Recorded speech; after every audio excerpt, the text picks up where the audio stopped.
10টা বেলায় খাওয়া দাওয়া করে একবার উপর মাঠ গেলাম। আর এবছর আমাদের মাঠ যাওয়ার রাস্তাটা এত খারাপ হয়ে গেছে, সে ভিডিও আপনারা দেখেই বুঝতে পারছেন। এমনিতেই ট্রাকের চাপ বেড়ে গেছে, তার মধ্যে আবার ধান কাটা গাড়ি। আর এই কয় বছর সেরকম ভাবে রাস্তার মেরামতের কোনো কাজ করাও হয়নি। পঞ্চায়েত থেকে যে দাদারা আমাদের এলাকায় কাজ করাচ্ছেন, কোবাজপুর বাজার থেকে এরাচা গ্রাম অব্দি রাস্তাটা, তার সঙ্গে সঙ্গে আমাদের মাঠের রাস্তাটাও যত তাড়াতাড়ি সম্ভব বাগানো হলে আমাদের গ্রামের মানুষরা অনেক অনেক উপকৃত হতাম। বীজতলায় পৌঁছে গিয়ে দেখছি যে মিনিকেট বীজটা তো খুব সুন্দর বের হয়েছে, আর চাপান্দিয়াতে লাল শূন্য বীজগুলোও দেখছি অনেকটাই বড় হয়ে গেছে। আর মাঠে গিয়ে চারিদিকে তাকিয়ে দেখছি যে প্রায় সবাই সাবমার্সিবল চালিয়ে দিয়েছে। এই কয়েকদিন জমিতে পানি দিয়ে ট্রাকে জমি চাষ দিয়ে ঠিকঠাক করতে আর করতে বীজও প্রায় বড় হয়ে যাবে। এই কয়েকদিন মাঝে মধ্যে একবার করে বৃষ্টি হচ্ছে বটে, কিন্তু রোদ গরমও রয়েছে সেই রকম। যাই হোক, মুখে হাতে পানি দিয়ে পানি খেয়ে আমি বাড়ির দিকে হাঁটা দিলাম। আস্তে আস্তে ভাবছি এই বাসটা কেন এই রাস্তায় দাঁড়িয়ে আছে। তারপর আমার মনে পড়লো, হ্যাঁ, আদিবাসী পাড়ার একটা দাদার মেয়ের বিয়ে ছিল।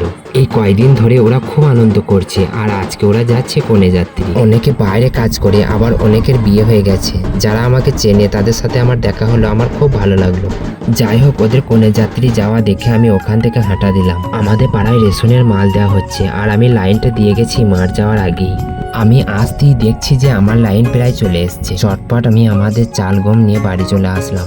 দেখা হচ্ছে পরের ভিডিওতে। সকলেই অনেক অনেক ভালো থাকবেন।